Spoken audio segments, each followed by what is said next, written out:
자, 단원 평가 문제 봅시다. 자, 1번부터. 자, 보자. 속력에 대한 설명으로 옳지 않은 것은. 자, 속력은 단위 시간 동안의 이동 거리죠. 그렇죠. 시간분의 이동 거리로 보여주니까 맞고. 자, 72km/h면 3,600초 동안에 얼마 간 거예요? 72,000m를 가는 거니까 어떻게 돼요? 얘도 똑같이 2m/. 아니다. 얘는 얼마가 나와요? 그러면은 72km면은 구했었을 때 얘가 얼마가 나옵니까? 20m/s가 되는 거니까 빠르네요. 50m/s는 1분이 아니라 1초에 가는 거잖아요. 세크니까. 그치? 그래서 3번이 틀렸죠. 다음에 2번. 다음은 여러 가지 물체의 속력을 나타냈대요. 자, 그러면 전부 다 m/s로 바꿔봅시다. 1분에 2,400m를 날아가는 비행기는 1분이면 60초 동안에 2,400m를 가는 거니까 얼마가 나와요? 40m/s가 나와야 되고 1초에 15m를 달리는 치타는 15m/s가 되겠죠. 여러분들 치타 어떻게 우는지 알아? 치타 울음소리 들어봤어? 어떻게 울 것 같아?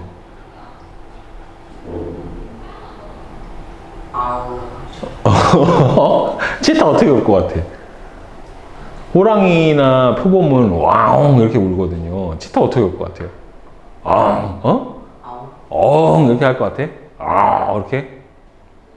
치타 울음소리 들어보면 여러분 되게 실망할걸? 야옹 그래요. 고양이처럼 울어요. 고양이과인데 얘네들은 그로링을 못해요. 왕 이런 소리를 못 내고 깍 이렇게 울어요. 그냥 고양이 같아요, 진짜. 그리고 치타는 아프리카에서 만나서 치타를 만났다. 치타가 공격을 하지도 않아요. 잘 원래 치타는 되게 순해서 얘네들은 애완동물로도 기를 수 있거든요. 치타 같은 애들은. 자, 치타가 근데 만약에 얘가 약간 빡쳐서 나를 공격했어. 그럼 내가 죽을 듯이 싸우면 치타는 이길 수 있어요.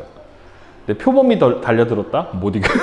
그러면 표범은 그냥 죽어야 돼. 표범이 나를 물려고 한다. 그러면 자, 100m를 10초에 달리는 자전거는 10m/s고 시속 108km로 날아가는 야구공. 그러면은 1시간당 108이니까 3,600초 동안 108m를 가는 거죠. 108000m를 가는 거니까 얘하고 지워져 버리면 얼마가 됩니까? 30m/s고 2시간 동안에 144km를 가면은 얘는 72km/h잖아요. 그러면 3600초 동안에 72000 이렇게 가는 거니까 나눠주면은 얼마가 나옵니까?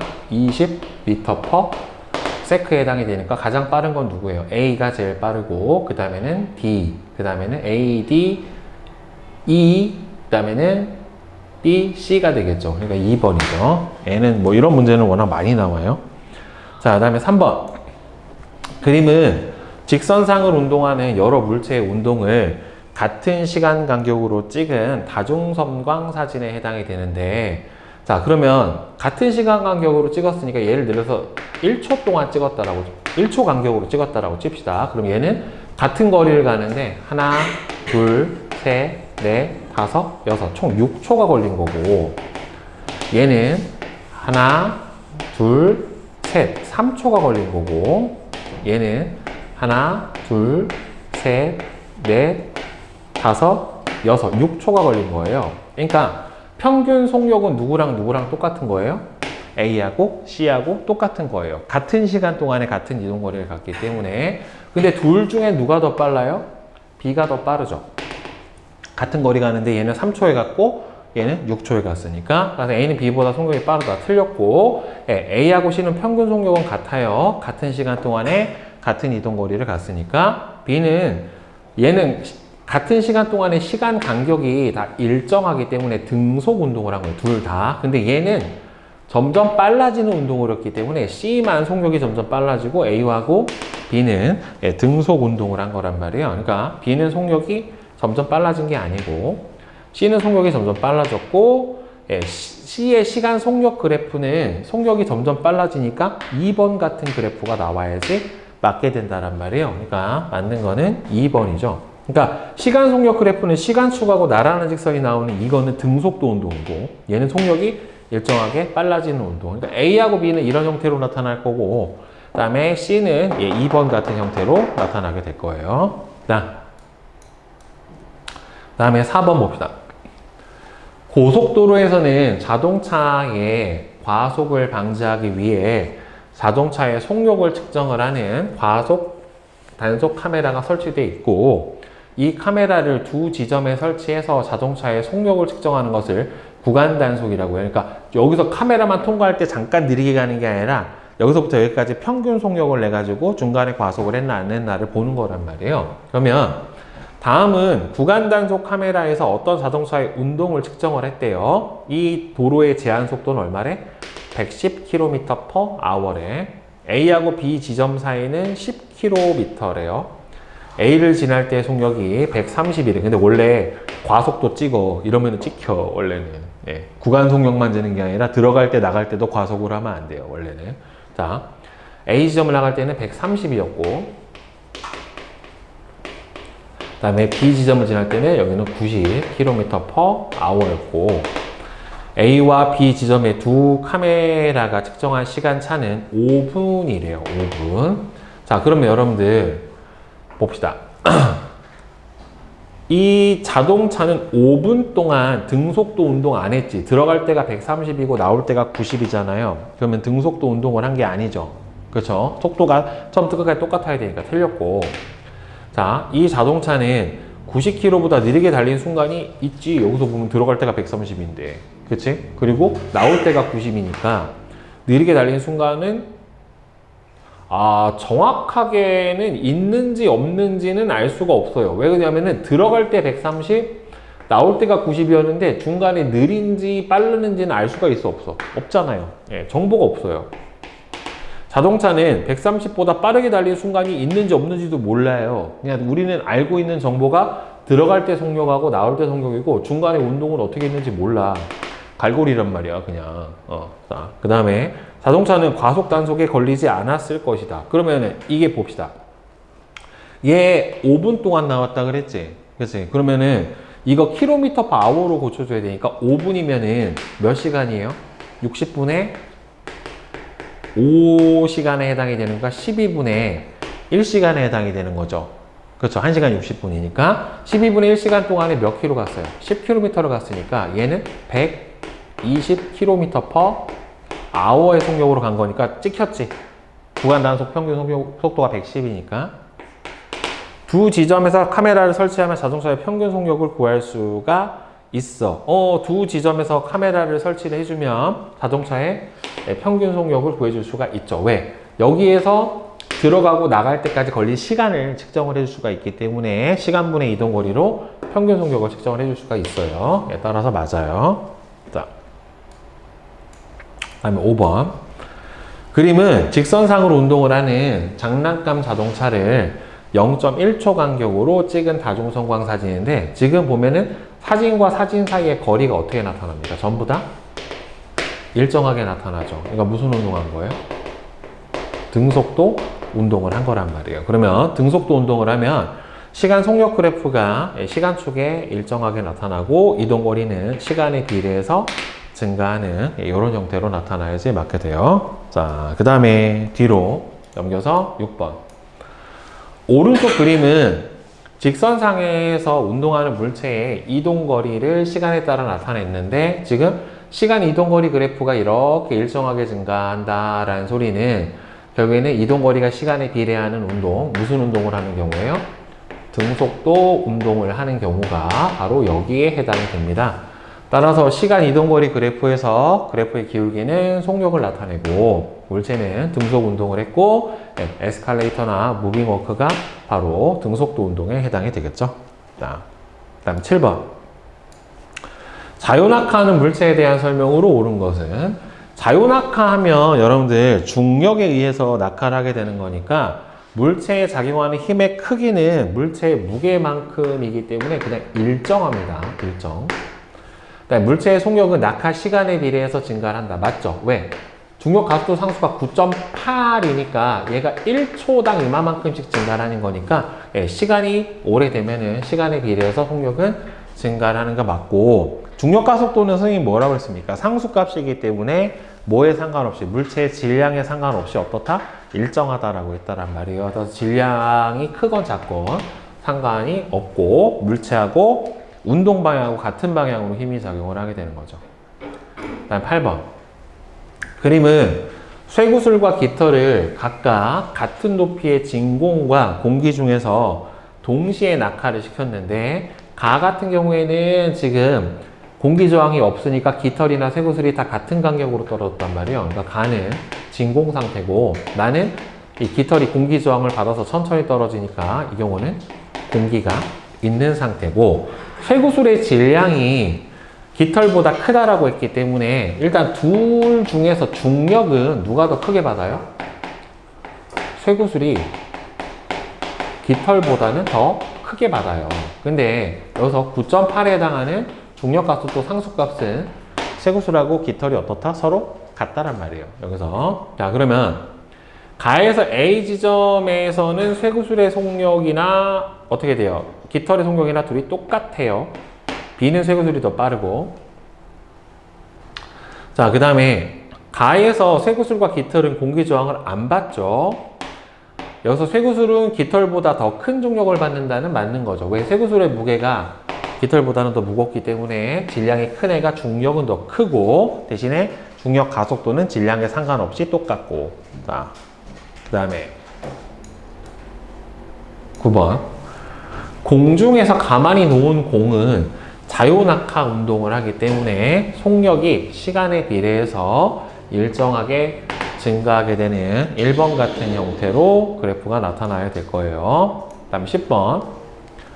오른쪽 그림은 어떤 자동차가 출발해서 정지할 때까지 시간에 따른 속력 변화를 나타냈는데, 가가 등속 운동, 그럼 얘 보세요. 등속 운동이 여기서는 속도가 일정하게 빨라지고, 그 다음에 10초부터 40초까지는 등속도 운동을 했고, 그 다음에 속도가 다시 일정하게 느려져요. 그럼 등속 운동하는 구간은 어디서 어디예요? 10초부터 40초까지만 등속도 운동을 한 거예요. 그러면 등속 운동을 하는 동안에 이동한 거리는 요 사각형 아래의 면적에 해당이 되는 거니까 20 곱하기 30에 해당이 되니까 총 얼마? 600m가 등속 운동을 한 거리고, 자, 그 다음에 이 빨라지는 동안에 운동한 거리는 요 삼각형 아래 면적이 되는 거니까 20 곱하기 10 곱하기 2분의 1에 해당이 되는 거니까 여기 100m. 그 다음에 요 느려지는 구간에 운동을 한 이동 거리는 여기 삼각형이니까 20 곱하기 밑변 20 곱하기 2분의 1에 해당이 되는 거니까 200m. 따라서 전체 이동 거리는 600, 100, 200을 전체를 더해서 얼마가 되는 겁니까? 900m를 간 거예요. 총 몇 초 동안에? 60초 동안에. 알겠어요? 이런 문제의 평균 속력을 구해주려면 전체 이동 거리를 다 구해주고 면적으로 총 운동 시간으로 나눠주면 돼요. 따라서 얼마 나와요? 15m/s가 나올 거예요. 따라서 등속 운동한 구간 600, 평균 속도 15, 3이 되겠죠. 자, 근데 가끔 양아치 같이 문제가 어떻게 나오냐면은 40초 동안 이렇게도 나와요. 그럼 전체를 다 구하면 안 되지. 그지? 어디만 구해야 돼? 요 사다리꼴의 면적만 구해서 40초로 나눠줘야 되겠죠. 예, 가끔 그렇게 나와요. 자, 내가 시험 문제를 그렇게 낼 거란 소리는 아니고, 낼 수도 있고. 자, 그 다음에 11번. 그림과 같이 수평면 위에 놓인 질량이 3kg의 물체에 6N의 일정한 힘을 작용을 해서 일정한 속력으로 3m를 끌어당겼대요. 그러면 힘을 6N을 줘서 3m 끌어당겼으니까 전체 해준 일의 양은 얼마가 돼요? 18줄만큼을 해준 거예요. 그러면 물체의 과학에서 말하는 일을 해줬고, 중력에 대해서 한 일의 양은 없죠. 여기서 위아래로 중력 방향으로 운동 방향이 이동 거리가 없으니까 물체의 한 일의 양은 18줄이 맞죠. 그래서 기억하고 디귿 3번. 자, 그 다음에 뒤로 넘겨서 자 보자. 12번. 그림과 같이 질량이 10kg인 추를 높이 5m까지 들어 올렸대요. 추를 들어 올리는 동안 중력에 대해서 한 일은, 즉 해준 일의 양만큼 얘 위치 에너지가 늘어날 거란 말이에요. 그러면 9.8 곱하기 10 곱하기 5만큼에 해당이 되니까 490줄에 해당이 되겠죠. 그래서 4번. 그 다음에 13번은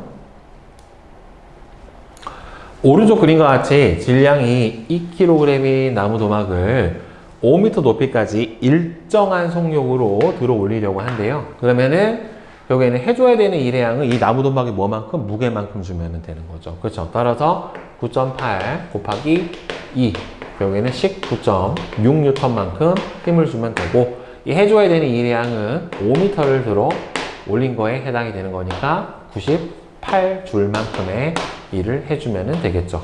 그래서 4번이 맞고요. 그 다음에 14번.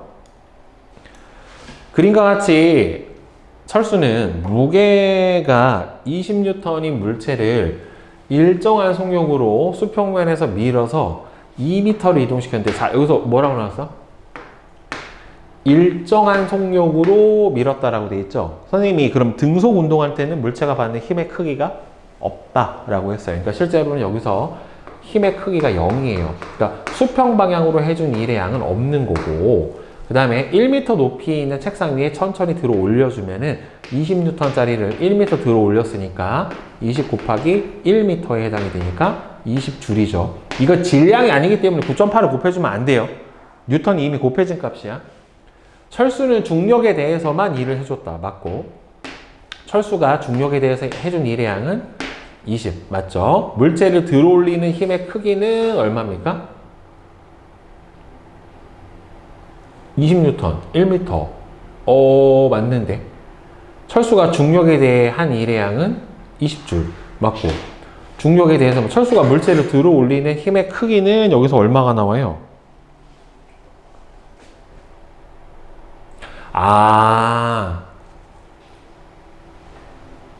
이거는 여기서는 여러분들 봐봐. 여기가 문제 조건이 마찰력이 있는 조건이네요. 그러니까 여기서 봐봐. 잘 봐. 이 물체가 등속도를 한 거지, 등속도 운동을 한 거라, 여기에는 이 물체가 받은 힘이 0인 거고, 철수는 얘한테 뭘 준 거예요? 힘을 준 거야. 그러니까 이렇게 생각해야 돼요. 내가 철수가 이 물체를 끌려고 힘을 줬는데 준 힘의 크기가 누구랑 똑같은 거예요? 바닥면에서 작용하는 마찰력하고 크기가 똑같았던 거야. 그러니까 실제로는 크기는 같고 방향이 반대의 힘이 작용하니까 이 물체가 받은 힘이 없어서 물체가 무슨 운동한 거다? 등속도 운동을 한 거다. 그러니까 철수는 미는 힘을 줬는데 마찰력 때문에 실제로 물체가 받은 일은 있다 없다? 없다라고 하는 거예요. 결국에는. 그래서 얘는 이건 조금 어렵네. 그래서 중력에 대해서 일을 했다는 아니에요.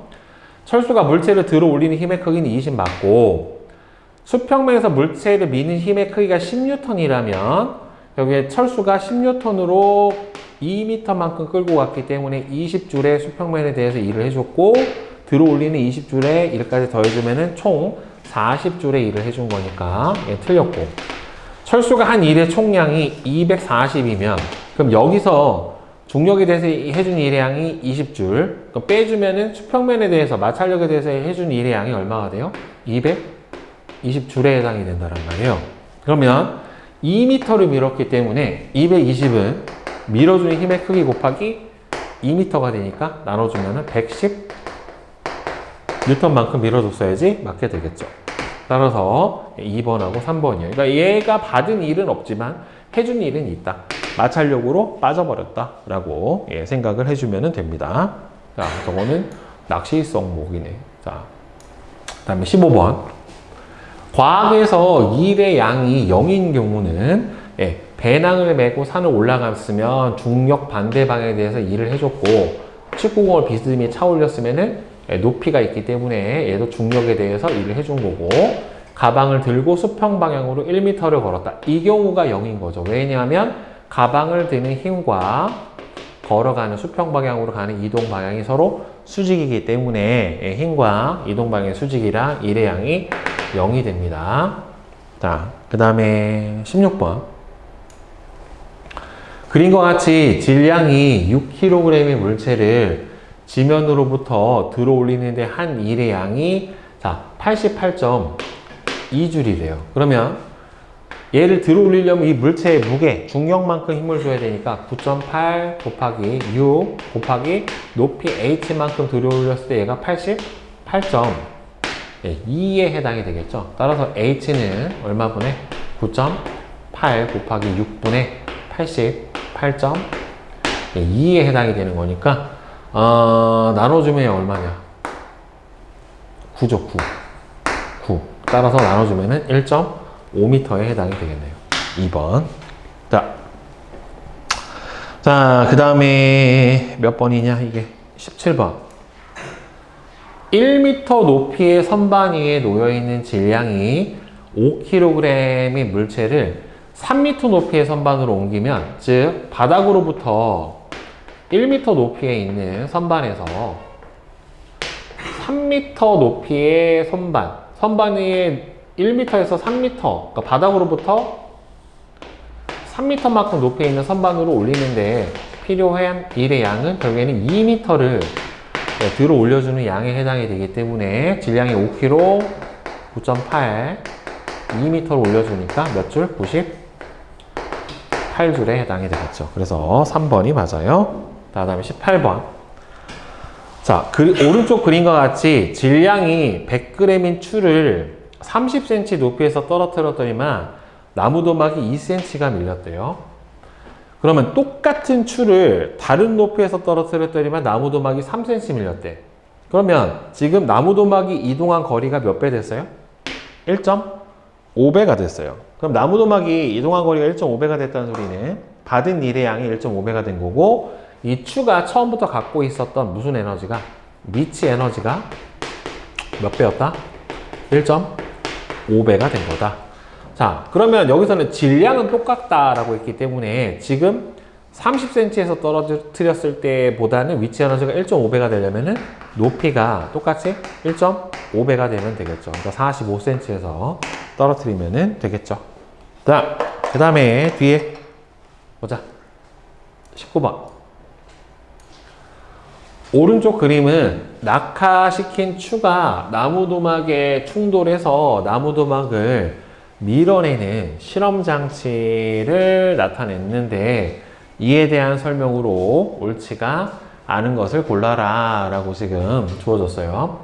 나무도막이 밀려난 거리는 추의 낙하 높이에 비례한다. 맞고, 자, 나무도막이 밀려난 거리는 그렇죠, 추가 갖고 있는 위치 에너지에 비례할 거기 때문에 맞고, 나무도막이 밀려난 거리는 결국엔 추가 갖고 있는 위치 에너지 9.8 질량 높이에 곱하고 갖게 되니까 추의 질량과 낙하 높이의 합이 아니라 곱에 비례하죠. 곱. 그죠? 그래서 3번이 틀렸죠. 그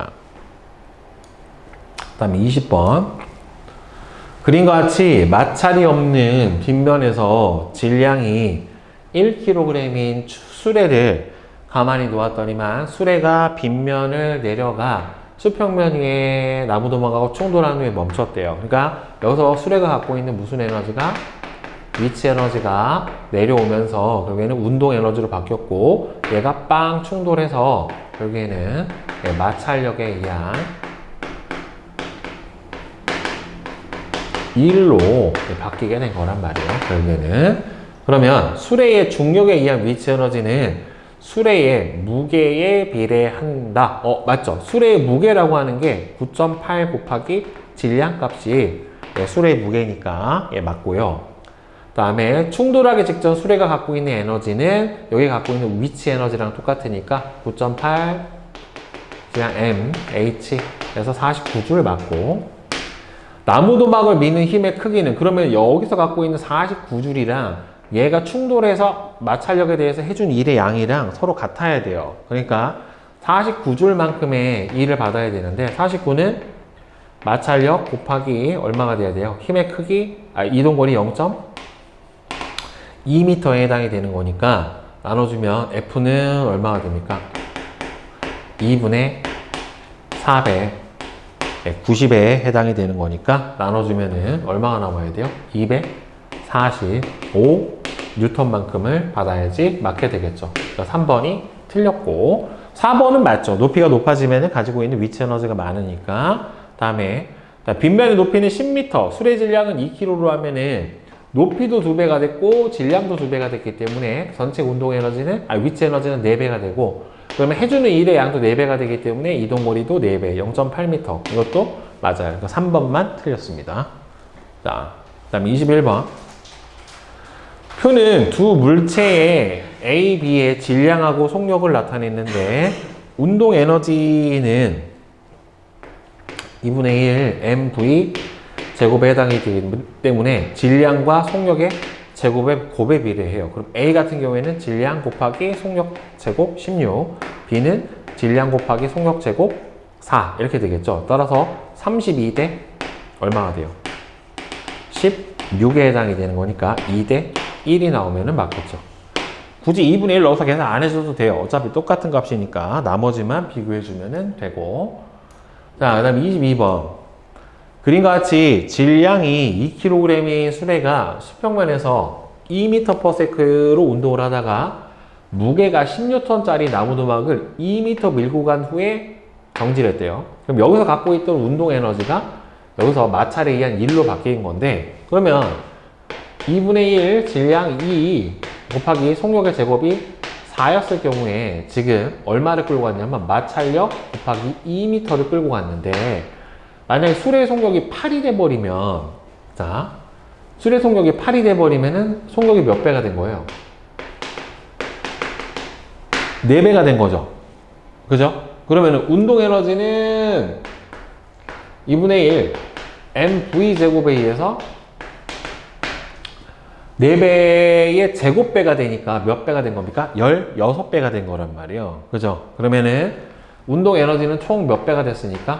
16배가 됐으니까 이동하는 거리도 몇 배가 돼야 돼요? 16배가 돼야지 맞게 돼요. 따라서 32m를 밀고 갈 수가 있게 될 겁니다. 자, 그 다음에 23번. 그림 가와 같이 장치하고 수레를 나무도막에 충돌시켜 나무도막이 밀려난 거리를 측정을 하는 실험을 했어요.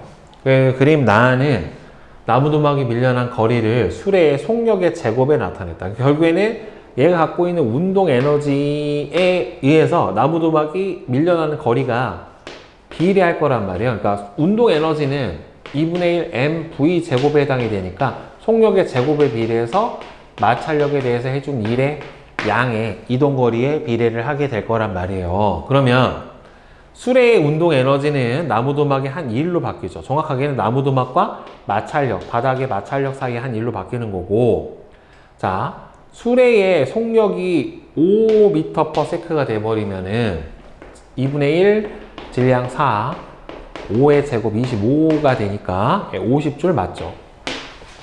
자, 나무도막이 밀려난 거리는 수레의 운동 에너지랑 비례하는 거 맞아요. 전체 운동 에너지에 비례해서 나무도막이 밀려난 거리가 비례하고, 나무도막이 밀려난 거리는 수레의 속력의 제곱에 비례합니다. 속력의 제곱에 비례하는 거지 속력에 비례하는 거 아니에요. 알겠어? 운동 에너지가 제곱식이기 때문에. 그래서 4번이 틀렸죠. 자, 다음 24번. 오른쪽 그림과 같이 질량이 0.5kg인 사과가 나무에서 떨어졌을 때 지면에서의 속력이 14m/s였대요. 자, 그러면 여기에 똑같은 질량이 이거보다 더 크든 작든 공기 저항이 없는 상태에서 같은 높이에서 떨어지면 14m/s가 그대로 나와야 돼요. 결국에는. 자, 사과에 작용하는 중력의 크기는 0.5 곱하기 중력 가속도 9.8에 해당이 되는 거니까 얼마가 나와야 돼요? 4.9N이 나와야 되니까 틀렸고, 중력이 사과의 한 일의 양은 그 경우에는 중력이 사과의 일을 해준 만큼 얘가 뭐가 늘어나겠어요? 운동 에너지가 늘어나게 될 거란 말이에요. 그죠? 그러면 2분의 1 질량이 0.5kg이니까 2분의 1kg 곱하기 속력의 제곱 14의 제곱에 해당이 되겠죠. 값. 그러면은 나눠주면 7, 7이 되니까 49줄 맞고, 사과는 떨어지면서 사과의 운동 에너지로 전환이 됐다. 그죠? 떨어지면서 받은 중력에 의한 일만큼 운동 에너지로 전환이 된 게 맞아요. 그래서 니은하고 디귿으로 바뀝니다. 자, 그 다음에 25 보자.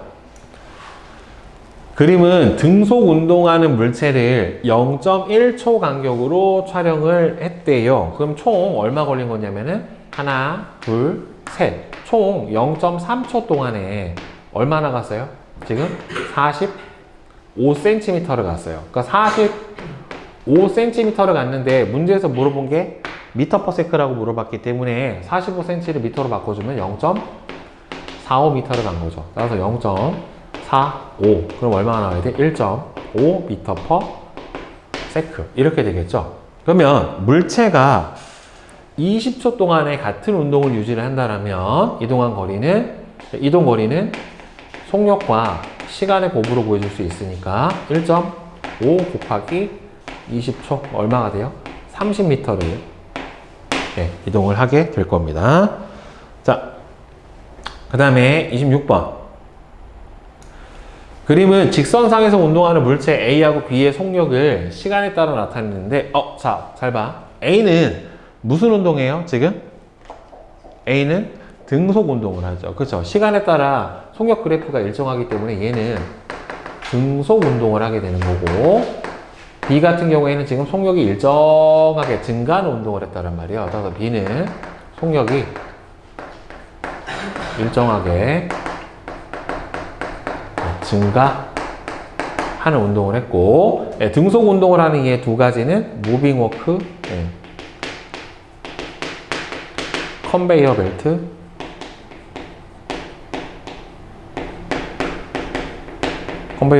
그 다음에는 에스컬레이터. 엘리베이터는 안 돼. 왜냐면 엘리베이터는 정지했다가 빨라지고 다시 정지하고 하기 때문에 속력이 등속이 아니란 말이에요. 에스컬레이터만 등속에 해당이 돼요. 자, 그 다음 27번. 오른쪽 그림은 골프공이랑 탁구공이 같은 높이에서 동시에 자연낙하하는 모습인데, 자연낙하하는 물체의 속력 변화랑 질량 관계 보면은 골프공이 무거운데 지금 보면은 같은 시간 동안에 다 같은 위치에 있다란 말이에요. 그러니까 속력이 다 어떻다? 같다. 따라서 자연낙하하는 물체의 속력 변화는 질량과 관계없이 일정하다. 질량의 관계가 없이 일정하다. 2초 후에 물체가 지면에 도달했다면, 지면에 도달할 때 물체의 속력은 중력 가속도 상수가 9.8이기 때문에 1초 동안에 9.8m/s씩 증가한단 말이에요. 그럼 2초 후에는 속도가 얼마가 돼야 되겠어요? 19.6m/s가 돼야지 맞죠? 자, 그 다음에 28번. 자, 오른쪽 그림과 같이 가만히 앉아서 독서를 하는 사람은 과학에서 일을 했느냐, 하지 않았느냐? 하지 않았죠. 왜? 뭐도 없고, 힘도 없고, 그 다음에는 이동거리도 0이기 때문에 얘는 일을 하지 않은 겁니다. 그 다음에 29번. 그리고 책 읽는 게 일은 아니잖아. 그렇잖아. 자, 여가지, 여가. 레저죠. 자, 그 다음에 29번. 오른쪽 그림과 같이 장치한 후에 추의 질량과 낙하 높이를 다음 표 A부터 D까지 변화시키면서 나무도막이 밀려난 길이를 측정을 했대요. 그러니까 결국에는 이 추가 가지고 있는 뭐가 크면 클수록, 위치 에너지 값이 클수록 이 나무도막을 빵 때렸을 때 밀려나게 하는 일의 양도 많게 될 거란 말이에요. 그러면은 결국에는 이거 원래는 이제 킬로그램으로 바꿔야 되는데 우리 곱만 보면 되는 거니까 전체 곱을 보자. 얘 얼마예요, 그러면은? 여기서 0은 다 지우자. 숫자가 너무 커지니까 0은 다 지우고 곱을 해줘 버리면 얼마 나와요? 30, 40, 60, 50이 나오니까 C가 제일 크죠. 그렇죠. 즉 질량과 이 낙하 높이의 곱이 가장 크다는 소리는 C가 갖고 있는 위치 에너지가 가장 크니까 결국에는 해줄 수 있는 일의 양도 어떻다? 가장 많다. 그래서 나무도막이 가장 많이 밀릴 것이다. 네. 자, 그 다음에 30번. 그림과 같이 질량이 2kg인 수레가 수평면에서 2m/s로 운동을 하다가 무게가 10N이 나무도막을 1m 밀고 가서 정지를 했대요. 그러면 수레가 정지할 때까지 받은 일의 양은 결국에는 이 수레의 운동 에너지가 나무도막을 다 밀어주는 일로 바뀌었기 때문에 결국에는 얼마가 되겠어요? 2분의 1 질량 2 곱하기 속력의 세고 운동 에너지가 4J였는데 얘가 얘를 밀어주는 일로 다 바뀌었기 때문에 받은 일의 양은 4J이죠. 어디로 받았어? 반대 방향으로 4J를 받아서 0이 된 거고, 그러면 수레가 갖고 있는 운동 에너지만큼 나무도막에 일을 해줬겠죠. 그러니까 결국에 여기서 나무도막하고 바닥면 사이의 마찰력은 얼마가 작용한 거냐면은 4줄만큼의 일을 받은 거나 마찬가지니까 마찰력의 크기 F 곱하기 이동거리 1m. 그럼 얘가 얼마가 나와야 돼요? 4줄이 나와야 되니까 마찰력은 4N만큼 작용을 하게 된 거고, 그 다음에 수레의 운동 에너지랑 나무도막의 한 일은 서로 어떻다? 같다 라고 대답을 해주면 돼요. 알겠어요? 자.